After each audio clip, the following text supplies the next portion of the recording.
Okay, we have to talk about the Catwalk. Catwalk. Catwalk is securely mounted. It's not damaged. It'll support 450 pounds just like my steps. So a driver needs to be able to stand on it and not fall through there. Okay, my frame rails, they're not cracked, twisted, bent. I don't see a weld repair on it. And of course that includes your cross members. You look over there on the other side where that cross member attaches.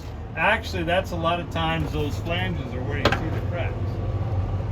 That they'll get you for if they do a DOT inspection on your crack. Because you can't get the cross members put them in. Okay? Down in the middle, our drive shaft. Drive shaft right here. Drive shaft. Drive shaft. We have 3 drive shafts. Transmission to the carrier bearing. Let me go on the other side and I can point out.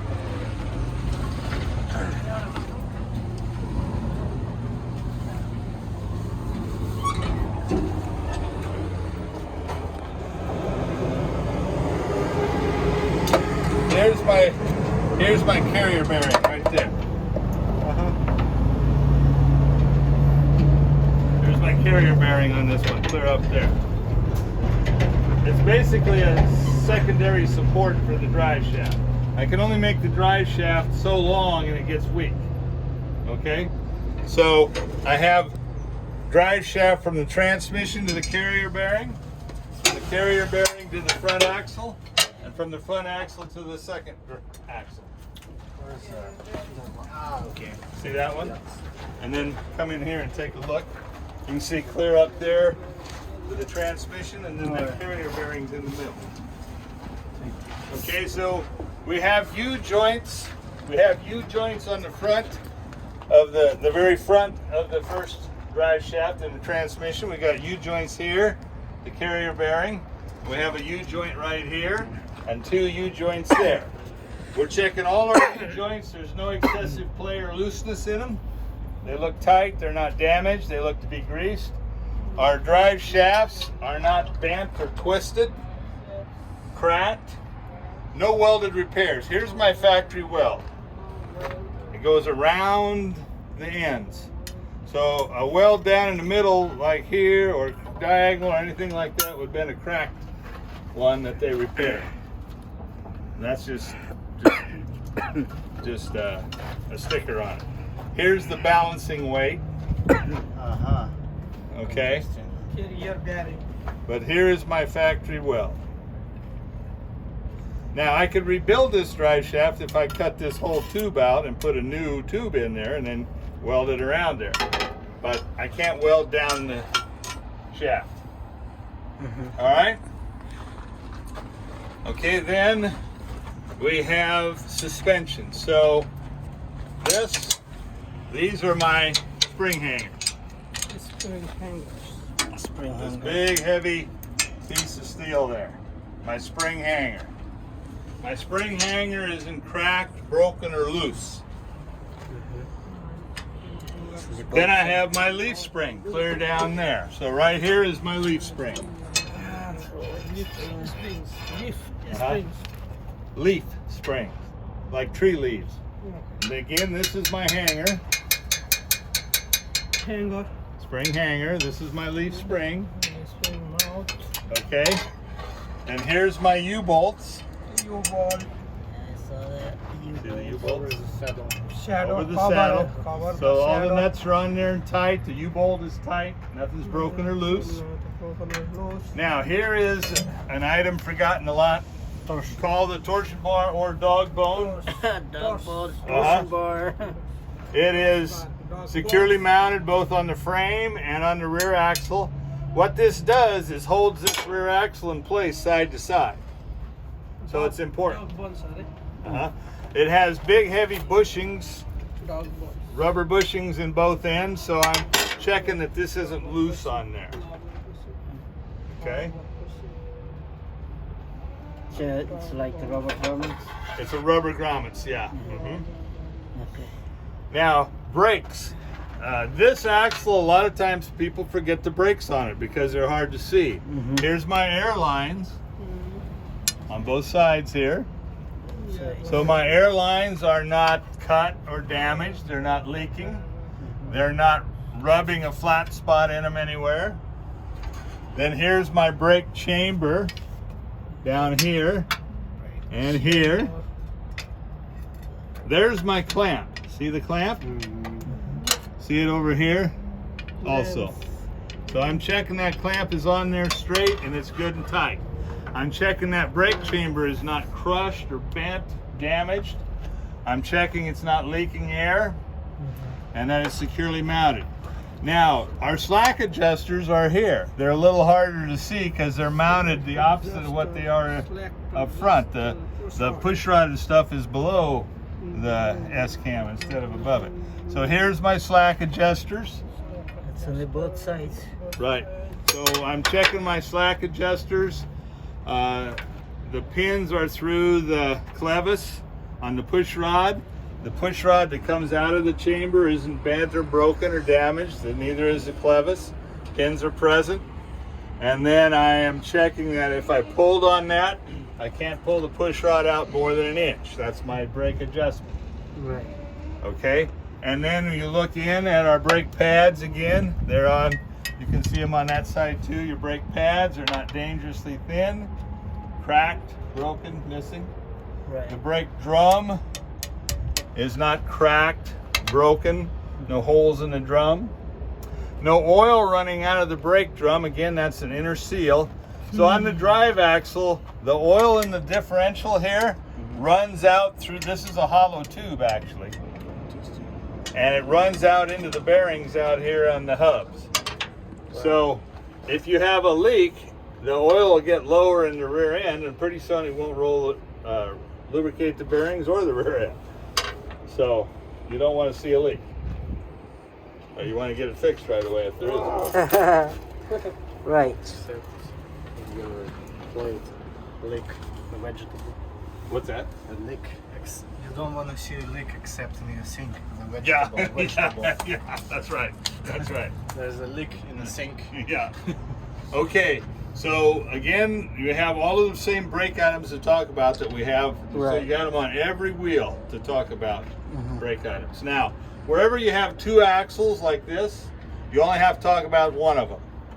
Oh, okay. Okay. Okay. Now I'm going to move back to that side.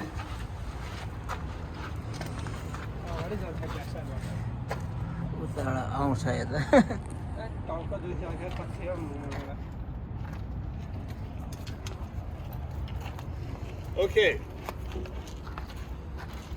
A little more suspension pieces right here. Airbag. This is an air ride suspension.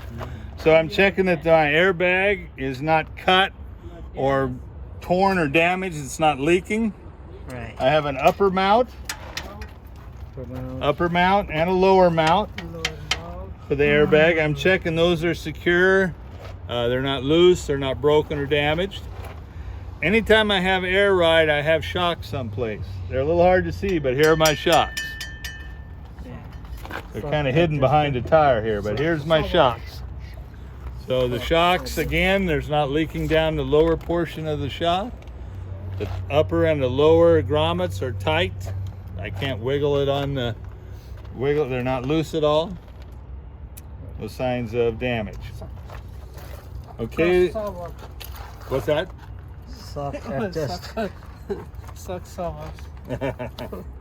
Okay, now our tires. Tires are minimum of 2/32 tread depth here. These can be recaps. Recaps. They can be. Recap. And these actually are, I believe.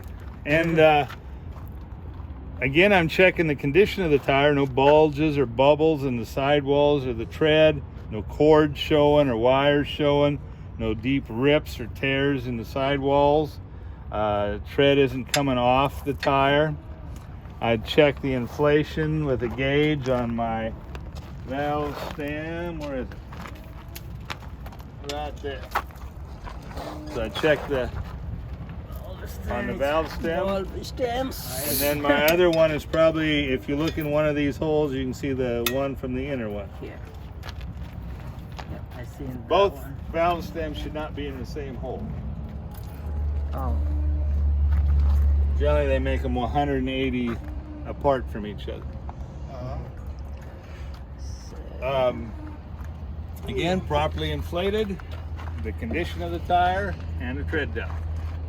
Also, across an axle should be the same size and type. So if this is a radial, if it has an R in the number, all of them should be. Could be on one side double and on another side super Same? single. No. No, everything's the same. Because generally they're a little bit different heights. So they should be the same. Same thing across the axle. Now I could have radials on this axle and bias on this one. As long as all of these were biased and all of those were radials. And all the numbers match across the axle. Most of the time on dual drives like this, all of these numbers should match. Dual tires. These are radials. All of our tires are radials. They all have an R in the number. I forgot the term they used. I mean, for the middle Okay, ones. right. Bud. So these are Bud rims. Bought rims. Bud. Bud. B-U-D. Bud. Like a rosebud. Okay? They should be tight against each other in the center here. Okay? And the space between the tires should be even all the way around and nothing stuck in there like a brick or a rock or something. Oh, okay. Okay? Then our rims, just like the others, they're not bent, they're not cracked, there's no welded repairs. The tire is evenly seated around the bead of the rim. All my lug nuts are present and tight. No indications of looseness like rust tracking or shiny areas on either side of the lug nuts or a gap between the lug nut and the rim. Here is my outer seal. You see this little paper piece here? Yes. That's my outer seal. Okay? I'm checking that that's not leaking oil. If it is, I have an outer seal leak. Okay? All right? So, I've covered this axle completely. This is the same. I don't have to talk about. I do have to talk about my mud flaps. My mud flaps are securely mounted. They're not dragging on the ground, but they're not so high they don't catch stuff picked up by the tire, and they're approximately even with the outside edge of the tire. Now, as long as I've got the trailer on, I don't actually need these here on the tractor because I need it on the very end of the vehicle, the mud flaps. But if I unhook the trailer and drive someplace, then I need them on there. So most trucks have them on Yeah, it's better to have one. there. Yeah. Then Then you also have to mention our lenses back here. Our tail lights on our tractor, they're not cracked, broken, or missing. They're red in color. which Of course, one are tail lights? All the tail? These two are tail lights. These are reflectors. Those are reflectors. Here's our tail lights. Those are also brake lights, 4 ways, left and right signal. The middle one is backlight, the white one. The white one is a backup light. Yeah. Backup light. Okay, so that would cover the The tractor.